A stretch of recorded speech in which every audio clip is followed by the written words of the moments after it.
Hi everyone, welcome back for chapter 27. Jack moved to attack, but before he even made it a foot, he crashed backward, Lian's tail slamming into his chest faster than he could see.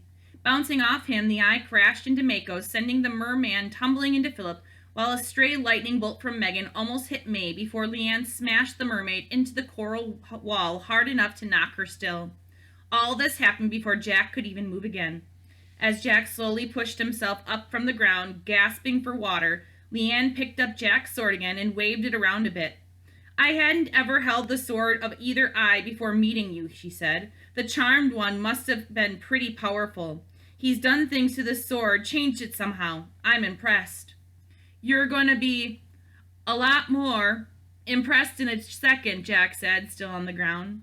Mako shouted some sort of war cry and attacked again, ducking under Lian's sword as she swung it at him, only to find her tail hitting him right in the face. Philip managed to avoid getting hit this time, moving to stand in front of May, or at least he tried. Lian grabbed his arm as he passed by and spun him around to throw him into a humming Meghan, knocking another bolt of electricity into the coral wall, this time exploding an enormous hole in it straight to the water outside. Jack groaned loudly and pushed himself to his feet as best he could. "You might want to stay down," Lian said, not even looking at him or breathing hard.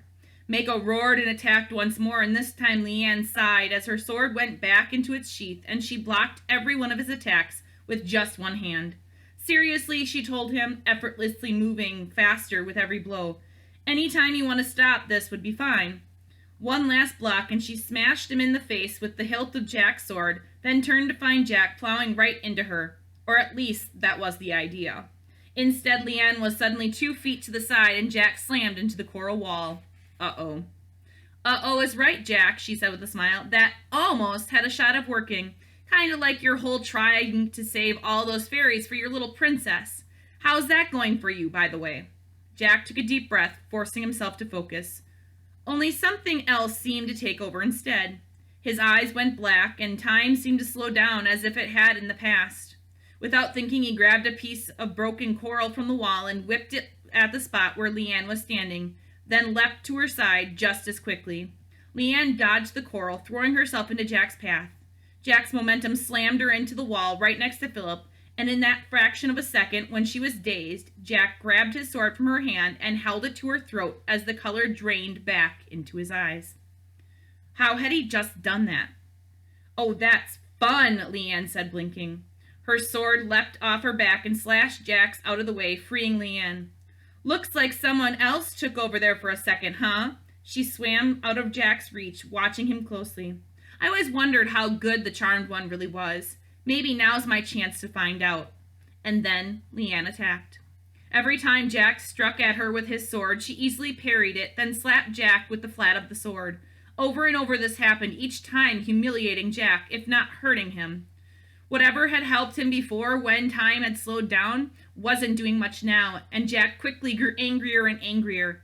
Finally, roaring in frustration, Jack launched his sword out, and at the last minute reversed it, driving the hilt as hard as he could right into Lian's face.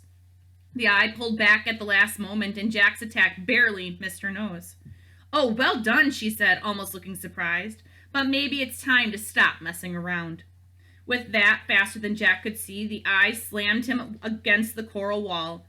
Before Jack could even blink, Lian was there, grabbing his shirt and crashing him into the opposite wall. "Fun, huh?" she said, and then launched a flurry of punches into Jack's stomach, more times than Jack could count in the span of a second. "Is it fun to play at being an eye, Jack?" Lian said. "Was it fun thinking you were outwitting my queen? How about showing off to your little friends with one of our sacred swords? That must have been so entertaining for you." Jack tried to focus through the pain and launched out with his sword, but Lian just snorted, never even bothering to move. Instead, she clapped her palms on the blade, yanked it from Jack's hands, and slammed the hilt back into Jack's chest.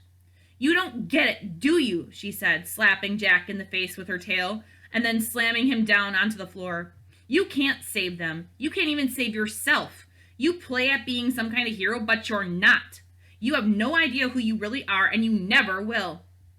His chest heavy and with sparkles bursting in front of his eyes as he struggled to breathe, Jack looked up to see Lian drop his sword right in front of him, almost tauntingly. I'd take that away from you if I thought you could do anything with it, she said. But as much as I'd love to keep having fun here, I don't have any more time for this. I need to make sure the mermaid princess dies first. Good luck with that, Captain Mako said from the hole in the coral wall. He grinned, pointing outside. Half my army is on their way here right now, just seconds away. The sharks will feast well tonight. Lian sighed and knocked the hilt of her sword into Mako's head, only for him to lock both arms around her waist and pull them both back outward, right out of the hole in the wall. No, Lian shouted as she disappeared out the hole. Meghan, go, Mako shouted, and they were both gone. Go, go, go, Jack shouted, pushing himself up. We need to get out of here. May and Philip both quickly pushed themselves up and then helped Meghan to a standing, floating, whatever position. The songbooks, the mermaid said, and grabbed for them. I need them to figure out the correct music to take us to the fairy homelands. Take them and let's go, May shouted, looking out of the hole of the wall.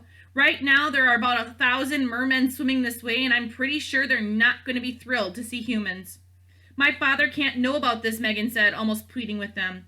Perhaps it's too late for that, Philip pointed out. Now we must flee if we hope to keep our lives. Will you come with us? Meghan glanced from Philip to May to Jack and sighed. I will do this. For Mariella. I will go. Good, May said, grabbing her hand. We've got one shot at this, and that's only if we can make it to the pirate ship. To Bluebeard's ship, Meghan said, and then shook her head. No, this must be done. Hold on to me, children. I am faster swimmer than all of you. The three of them grabbed a hold of her arms, and Meghan exploded out of the hole, shooting like a backward falling star up toward the sky. Looking up into the rush of water was too hard, so Jack glanced down and saw that May hadn't been too far off with her guess a few seconds earlier. Below him, merfolk civilians swam as quickly as they could out of the way of hundreds of mermen, all armed with tridents. And just above all those soldiers was a mermaid girl swimming away from an unconscious Captain Mako and straight for Jack as fast as she could, an extremely annoyed look on her face. There was no chance. Lian would reach them first, just before the soldiers did. There was no way they could reach the relative safety of the pirate ship. Meghan just wasn't fast enough, not carrying the rest of them. Lian wasn't as quick a swimmer as the mermen, but she was an eye, and that made her beyond fast enough. There was just no chance that they were going to escape, and all Jack could do was feel disappointment. This was his fault after all. Somehow Lian had followed him. The Wicked Queen knew where they were and what they were doing because of him. Not to mention that it was his fault the Queen was free in the first place. Why couldn't he be good enough? Why couldn't he do even this little thing for May? Why couldn't he be a hero? He couldn't mess this up, not now. He couldn't just fail again. You're not serious, Lian's voice said in his head. Tell me you're not serious. Jack just nodded to himself, silently hoping that whatever happened to him, he'd take Lian down with him.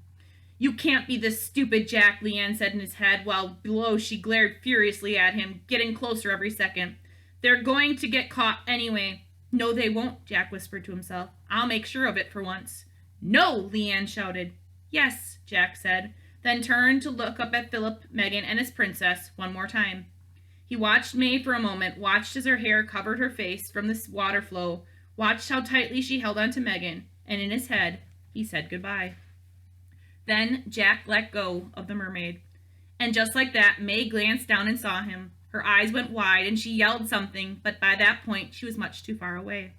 Jack just shook his head and then smiled at her, putting all the apologies he could into that one smile. Then he sighed, flipped over, and swam down toward the approaching horde of mermen, as well as an extremely angry eye, his sword glowing bright as the sun. And that's the end of chapter 27. I'll see you guys later for chapter 28. Bye.